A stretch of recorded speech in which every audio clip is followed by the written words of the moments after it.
une production Binge Audio.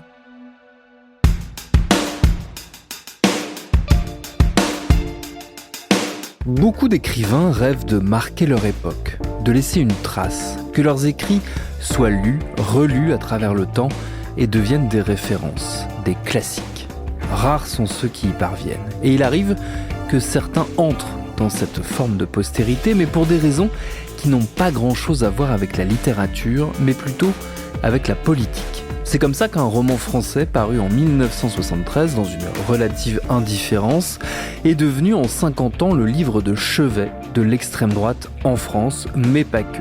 Ce livre, c'est Le Camp des Saints de Jean Raspail, une longue diatribe xénophobe qui, sous le prétexte de la fiction, déroule sa détestation de tous ceux qui ont le malheur de n'être ni blancs, ni européens, ni catholiques et qui ont l'audace de s'aventurer chez nous.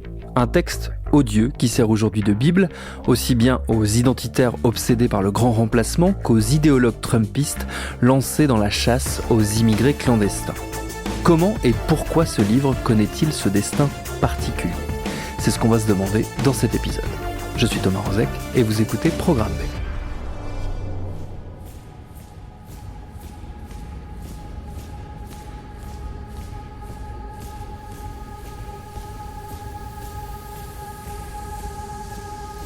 L'auteur du Camp des Saints, Jean Raspail, est né en 1925, en Indre-et-Loire. Et son début de vie est assez mystérieux. Il grandit dans une famille bourgeoise, il fréquente de très chics établissements scolaires privés parisiens et il se retrouve tout jeune homme embarqué dans le grand désordre des années de guerre. À 18 ans, en 1943, alors que la collaboration prend un tour de plus en plus dur et de plus en plus fanatique en France, il rejoint les rangs d'un des partis les plus virulents en la matière, le parti franciste de Marcel Bucquart.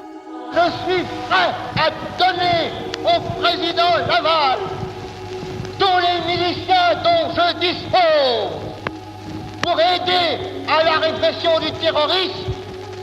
Ils seront, en soldats disciplinés, faire passer, suivant le mot d'Hitler, une contre-terreur qui brisera la terreur elle-même.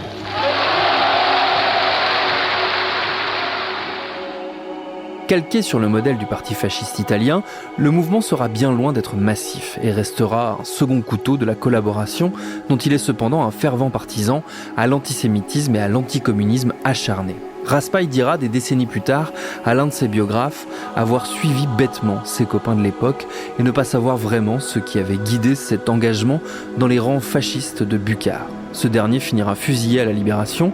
Jean Raspail, lui, simple militant, s'en tire sans trop de heurts et peut démarrer sans crainte sa vie d'explorateur.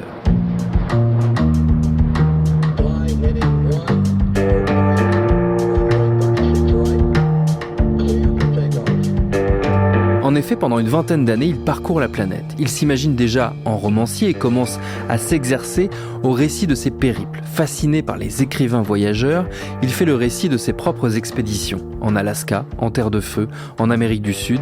Il écrit dans la presse de droite, dans le Figaro notamment. Il donne des conférences sur ses voyages pour Connaissance du Monde, une vénérable institution dédiée aux explorateurs. Mais son objectif, c'est de devenir romancier. Un rêve qu'il caresse depuis l'adolescence et qu'il concrétise à la fin des années 50 avec un premier roman sur le Japon. Mais il faudra attendre encore une bonne décennie pour que sa prose ne rencontre le public et surtout la polémique.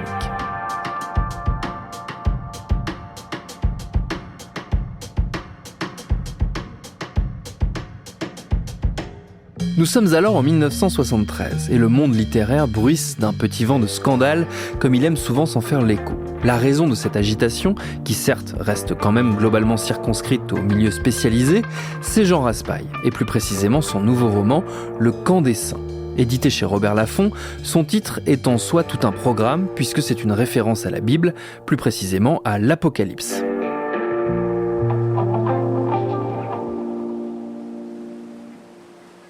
Le temps des 1000 ans s'achève. Voilà que sortent les nations qui sont aux quatre coins de la terre et qui égalent en nombre le sable de la mer. Elles partiront en expédition sur la surface de la terre, elles investiront le camp des saints et la ville bien-aimée. Voilà pour l'ambiance. Mais c'est surtout le récit qui fait frétiller les chroniqueurs littéraires de droite. Car Raspail imagine dans son livre l'arrivée sur les côtes françaises d'une armada d'1 million de migrants venus d'Inde, jetés sur les mers par la misère et attirés par l'abondance de l'Occident.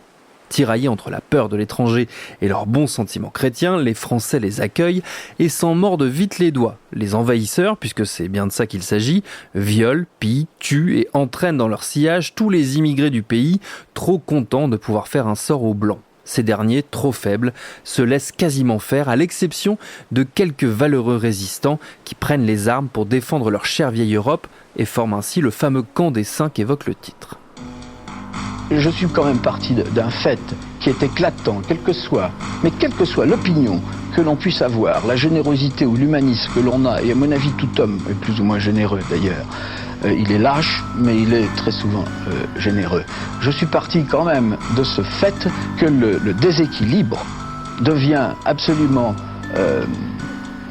disons, fondamental. C'est une composante de notre monde entre l'Occident blanc, disons, qui est le nôtre, et cette masse immense d'individus et de peuples pour lesquels, encore une fois, moi, grand voyageur, je n'ai aucune espèce de mépris, ni aucune espèce d'esprit raciste. Je me suis borné à essayer de constater l'évidence du monde actuel. Le livre est d'un racisme et d'une violence que le bref résumé que j'en ai fait précédemment ne fait qu'effleurer. La chose se vend à plusieurs dizaines de milliers d'exemplaires à sa sortie et ne récolte, outre les louanges de la droite, qu'un silence poli du côté de la gauche. Si l'écrivain se réfugie derrière sa liberté d'imagination, il serait un peu naïf de ne pas voir derrière la fiction le propos réellement politique que développe Raspail, car ce dernier est pleinement investi dans les milieux d'ultra-droite de l'époque.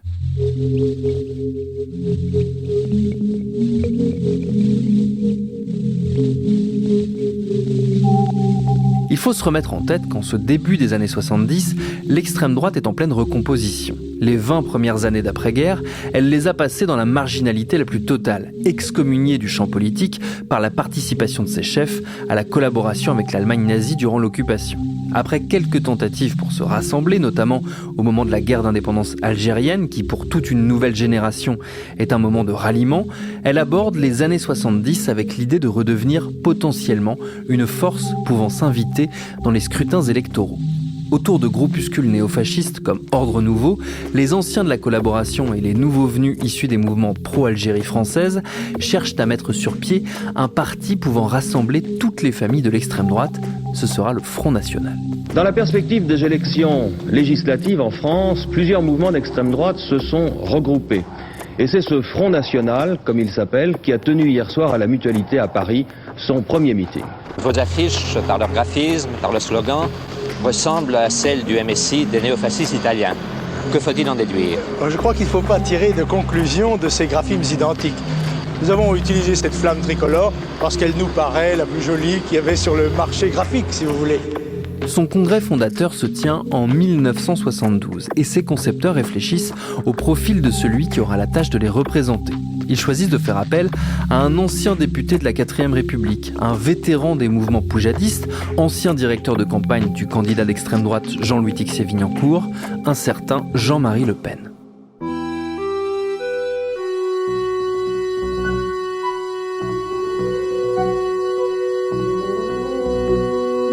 Vu comme une figure potentiellement rassembleuse, Le Pen s'impose rapidement comme le chef autoritaire de cette nouvelle formation, ce qui ne va pas sans susciter quelques remous et même une scission en 1973. Certains cadres quittent le navire, nombre d'entre eux font partie des plus radicaux et surtout des plus proches des courants néofascistes de ce qu'on appelle la nouvelle droite. Alors on a déjà eu l'occasion d'évoquer dans ce podcast ce mouvement à la lisière du politique et du culturel qui veut rendre le projet racialiste et xénophobe de l'extrême droite attirant pour favoriser son accès au pouvoir. Ces dissidents du Front National, ils finissent par monter leur propre parti en 1974. C'est le PFN, le Parti des Forces Nouvelles. C'est là qu'on retrouve Jean Raspail. Pour le PFN, il est plus qu'un compagnon de route, comme on l'a souvent présenté, ce qui est une manière un peu détournée de suggérer qu'il n'était finalement qu'un soutien assez lointain de la formation d'extrême droite. Au contraire, on le retrouve au sein de son comité directeur et parmi les têtes d'affiche de ces événements publics. des jeunes gens à la coupe de cheveux impeccable, les politiques du mouvement et quelques vieilles dames admiratrices d'un défunt maréchal se sont retrouvés ce week-end pour savoir qui ils étaient. La droite, on la porte en soi. On ne peut pas dire qu'il n'y a plus d'idéologue de droite actuellement. D'ailleurs, c'est bien pour ça qu'elle se recherche un peu. Mais c'est quelque chose qu'on porte en soi-même. C'est une réaction devant l'événement qui est toujours du côté de la noblesse et de la grandeur. La droite, c'est pas Giscard ? Pour moi, non. Ce n'est pas la droite qui est au pouvoir. D'abord, la droite, telle que moi je la conçois, ce n'est pas le pouvoir de l'argent, ni le pouvoir du grand capital. Parce que là aussi, n'est-ce pas, l'individualité de l'homme est en jeu.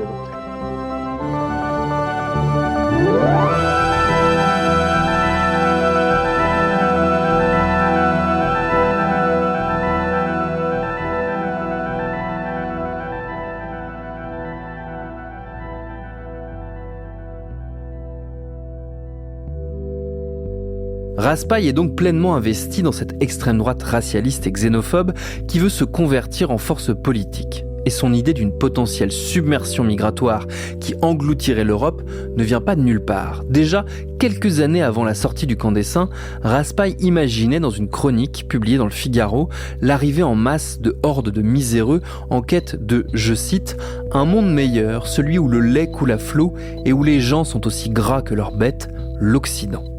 Dans le même texte, il ajoute « Il aurait été intéressant de chercher s'ils avaient obéi à un mouvement spontané ou si, plus vraisemblablement, des meneurs occultes les entraînèrent en vue de sombres desseins dans cette espèce de croisade des pauvres gens. » On retrouve là une vieille obsession de la droite radicale, celle du complot, de la conspiration, qui à chaque fois a pour but de détruire l'Occident chrétien et qui souvent est le fait soit des francs-maçons, soit des juifs, soit des Illuminati, quand ce ne sont pas les trois à la fois. Si on suit l'idée de Raspail, leur but cette fois-ci serait d'engloutir l'Europe blanche sous une vague informe d'étrangers venus d'un tiers-monde indifférencié, qu'ils arrivent d'Inde, d'Afrique ou du Moyen-Orient, peu importe, comme le répète Raspail, ils arrivent.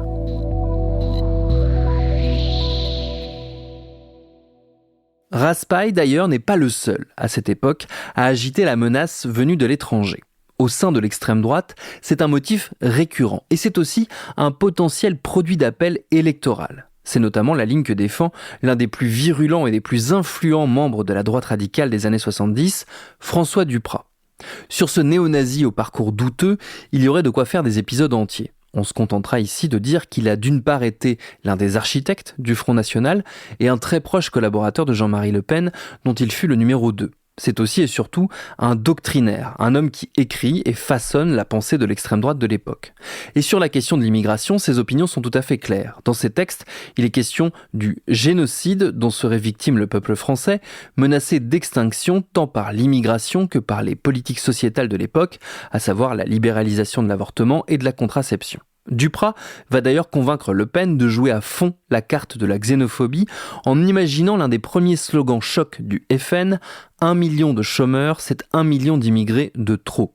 En réalité, c'est une décalque totale d'un slogan du parti nazi « 500 000 chômeurs, 400 000 juifs, la solution est simple ». La cible a changé, l'idée reste la même.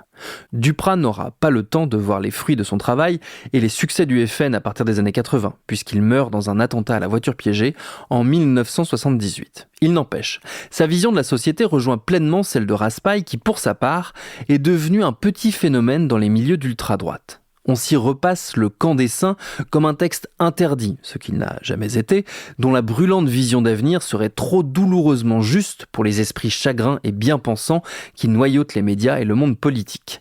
On parle de lui comme d'un prophète interdit, moyennant quoi Raspail ne subit pas le moindre ostracisme pour ses écrits ou pour ses engagements, continue d'être publié par des maisons prestigieuses, reçoit moult prix littéraires et peut tranquillement squatter bon nombre de plateaux télé, comme par exemple la très regardée émission de Bernard Pivot, Apostrophe. Bien, je suis de droite, ça veut rien dire, ça. C'est une question politique. Moi, je défends une certaine conception de l'homme dans mes livres, et si on me dit que c'est de droite ou de gauche, je veux bien convenir que ma conception de l'homme est de droite, mais ce n'est pas pour cela que j'appartiens à tel ou tel parti de droite ou de gauche. C'est à un niveau, s'il vous plaît, quand même un peu plus élevé. S'il a l'air de renier à demi-mot tout engagement dans ses basses œuvres que sont la politique et le militantisme, Raspail continue pourtant de frayer avec les courants de la nouvelle droite, et notamment avec la petite équipe du Figaro Magazine emmenée par l'écrivain Louis Louis Pauwels, admirateur revendiqué de ces courants d'extrême droite à qui il ouvre en grand les pages de son journal. J'ai eu l'occasion de vous raconter tout ça dans un épisode de Programme B consacré à la bataille culturelle menée par l'extrême droite. Je vous avais notamment parlé de ce numéro d'octobre 85 du Figaro Magazine, dont la une représente une Marianne républicaine voilée, avec ce titre, en forme de question, « Serons-nous encore français dans 30 ans ?» Bon, je reviens pas sur le contenu, on l'avait évoqué, c'est un exercice assez fumeux de projection statistique autour de l'immigration dont la conclusion est qu'en gros, si on ne ferme pas les vannes, notre culture française traditionnelle sera balayée par l'immigration, forcément maghrébine et donc forcément musulmane, le tout avec des chiffres fantaisistes qui s'avéreront totalement faux. L'éditorial de cette charmante initiative est signé, vous m'avez vu venir, par Jean Raspail, auréolé d'une toute nouvelle gloire. Car entre-temps, si son livre n'a connu qu'un écho relatif en France, Raspail s'est mis à jouir à l'international d'une sacrée réputation, et notamment aux États-Unis où il compte de nombreux fans depuis la publication du Camp des Saints en version anglaise. L'un d'entre eux n'est autre que Ronald Reagan, président des États-Unis, qui revendique le livre et son caractère selon lui prophétique. Ou encore l'essayiste Samuel Huntington, connu pour avoir théorisé le fameux choc des civilisations dans un livre du même nom, où il explique que l'incompatibilité des cultures entre Orient et Occident va nécessairement mener à une confrontation très violente. Une rhétorique qui va alimenter les courants réactionnaires jusqu'à aujourd'hui et dont l'une des inspirations revendiquées n'est autre que le Camp des Saints de Raspail. Ce dernier est réédité en 1985 en France et acquiert le statut d'incontournable dans toutes les strates de la droite. Pour autant, les années 90-2000 vont voir l'écrivain voyageur prendre un petit peu de champ avec ses obsessions politiques. Il tente d'imposer dans l'imaginaire du grand public une nouvelle version de son personnage médiatique. Un type un peu fantasque d'un autre temps, un royaliste bontin qui organise en 1993 une cérémonie d'hommage pour les 200 ans de la mort de Louis XVI. Un genre de réponse aux grandes manifestations du bicentenaire de la Révolution française qui avait occupé énormément de place dans le pays quelques années plus tôt. 200 ans après la mort de Louis XVI, guillotiné place de la Concorde à Paris, les nostalgiques de la monarchie pourront finalement commémorer l'événement. Le ministère de la Culture, qui ne voyait pas ces manifestations d'un bon œil, a finalement donné son accord, même si Louis XVI n'aura pas de grand-messe officielle. Appelons les Français à venir spontanément, pas comme des partis politiques, pas avec des banderoles, des pancartes, non, spontanément comme un geste de piété et de recueillement avec des fleurs et les déposer. L'initiative fait sourire plus qu'elle n'agace. Raspail, en plus, cultive son image d'original en développant tout un mythe autour d'un territoire très particulier, la Patagonie.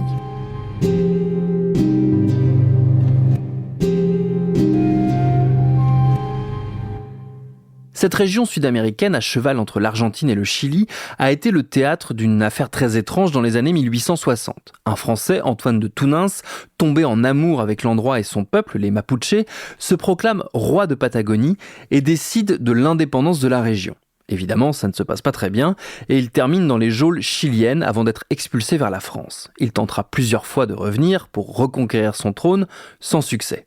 À sa mort, un drôle de culte se met en place parmi certains de ses héritiers qui se mettent à revendiquer à leur tour le titre de roi de Patagonie. Jusqu'à aujourd'hui, une association regroupant essentiellement des écrivains un peu originaux continue d'entretenir cette utopie et ce royaume imaginaire. Raspail, fasciné par l'histoire, lui consacre plusieurs livres et se décrète lui-même ambassadeur de Patagonie. C'est plus poétique, on en conviendra, que les réunions de néofascistes de la Nouvelle Droite.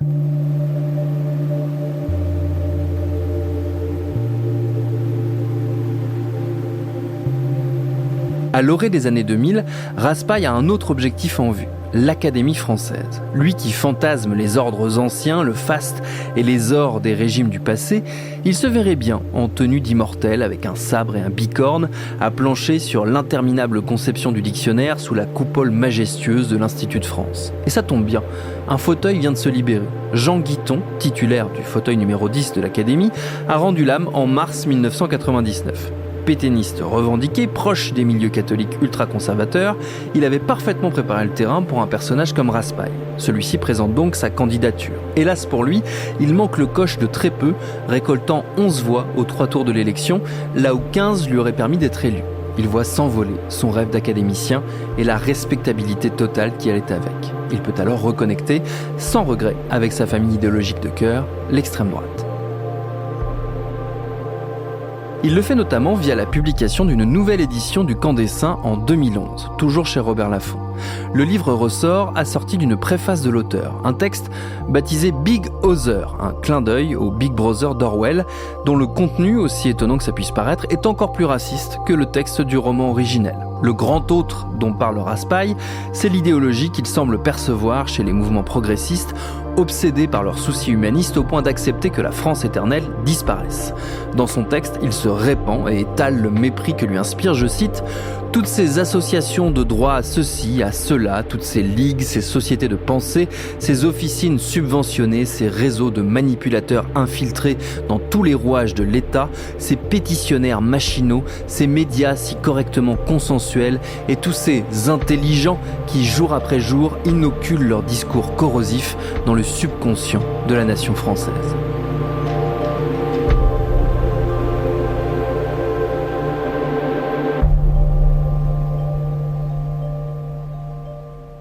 Raspail se pique alors de parler à une nouvelle génération qui va le découvrir pour partie à la télévision. Nous sommes toujours en 2011 et sur France 3 officie le soir un certain Frédéric Taddeï. À l'époque, il pilote l'émission de débat Ce soir ou jamais. Une émission très appréciée, à gauche comme à droite. Elle est vue comme l'un des rares espaces d'intelligence dans un paysage télévisuel qui en manque cruellement. On vante l'ouverture d'esprit de Taddeï, capable de s'entretenir avec des personnages parfois très sulfureux, comme Alain Soral, Dieudonné, l'écrivain antisémite Marc-Édouard Nab. En fait, c'est très souvent que Taddeï donne tribune ouverte à des voix très clairement affiliées à la droite radicale, au prétexte de donner la parole à tout le monde. Mais passons. C'est sans doute dans cet esprit d'ouverture qu'il convie donc Jean Raspail et lui laisse tout sourire 20 bonnes minutes sur le service public pour faire la réclame de son Camp des Saints réédité. Et lui permet, au passage, de livrer sa vision actualisée du danger existentiel que l'immigration fait peser sur la France et sur l'Occident de manière générale.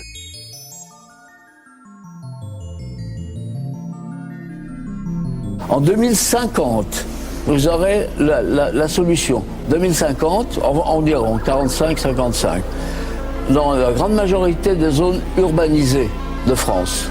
Urbanisées, j'ai bien dit, hein. La population active, c'est-à-dire, mettons, ou jeune, entre 5 et 55 ans à peu près, sera à plus de 50% extra-européenne. On peut la mettre, mais il faut savoir ce que ça engage. Ce qui va se passer, enfin ce qui peut se passer chez nous, c'est la dissolution, comment dirais-je, de la vieille identité française. Pardonnez-moi, nous sommes tous, enfin les Français de souche, j'aime beaucoup ce terme, je vous signale. On a beaucoup attaqué ce terme, bon c'est pas du tout déshonorant d'être Français de souche. C'est même la base de la population, c'est ce qu'a fait la France. Bon, alors ces Français de souche, eh bien, veulent continuer à être eux-mêmes.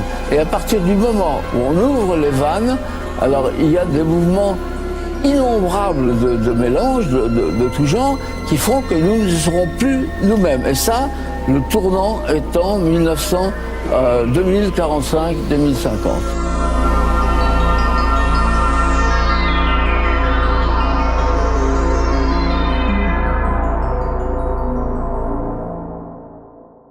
Le discours est à nouveau on ne peut plus clair. L'immigration vient rebattre les cartes de l'identité du peuple français et a pour vocation de le remplacer peu à peu contre sa volonté. C'est peu ou prou le discours que va tenir l'extrême droite des années 2015-2025, tant Éric Zemmour, que Raspail adore et cite dès qu'il en a l'occasion, que Marine Le Pen. Cette dernière d'ailleurs revendique le Camp des Saints comme l'un de ses livres de chevet. La crise migratoire que connaît l'Europe dans la foulée de la guerre en Syrie va renforcer le statut de visionnaire de Raspail aux yeux de l'extrême droite, qui voit dans les problématiques d'accueil auxquelles sont confrontés les pays de l'UE la concrétisation de la prophétie du Camp des Saints.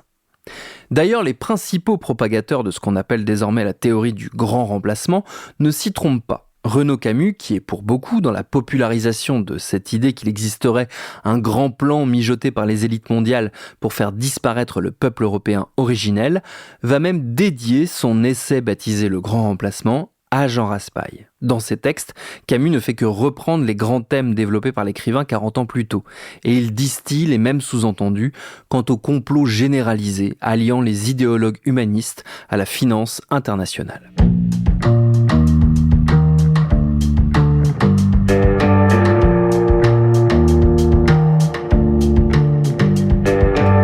Jean Raspail meurt à Paris le 13 juin 2020. Ses obsèques sont l'occasion d'une grande réunion des familles de l'extrême droite identitaire. On y croise Marion Maréchal Le Pen, Philippe de Villiers, Renaud Camus évidemment, des royalistes, des intégristes, des vétérans d'ordre nouveau, des anciens du GUD et des groupuscules nébuleux des années 70, mais aussi des essayistes et des chroniqueurs de CNews d'une génération plus récente, mais tout aussi fascinés par celui qu'ils considèrent toutes et tous comme un prophète. C'est le mot d'ailleurs qu'emploie à son sujet Marine Le Pen au moment de lui rendre hommage. Plus que jamais, Raspail reste une référence, un point de convergence pour des courants parfois opposés de la droite radicale, unis dans leur détestation du multiculturalisme et de l'immigration.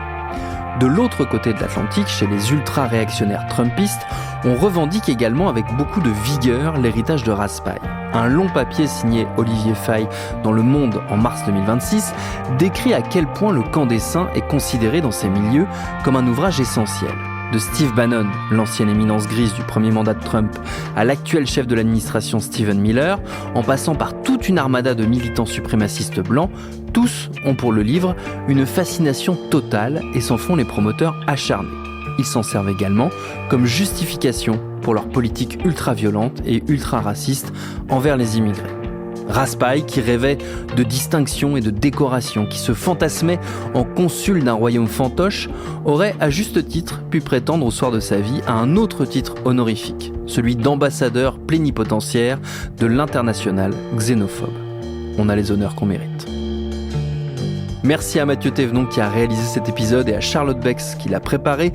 Programme B, c'est un podcast de Binge Audio, une marque Urbania. Si ces sujets et ces thématiques vous intéressent, je vous invite à aller précommander le livre La mytho des fachos, l'extrême droite et ses obsessions, signé par votre serviteur. Le lien de la campagne de financement sur Ulule est à retrouver dans la description de ce podcast. Tous nos épisodes, les anciens comme les nouveaux, eux, sont dispo sur vos plateformes d'écoute préférées. Cherchez-nous sur Internet si vous voulez nous parler et à très vite pour un nouvel épisode.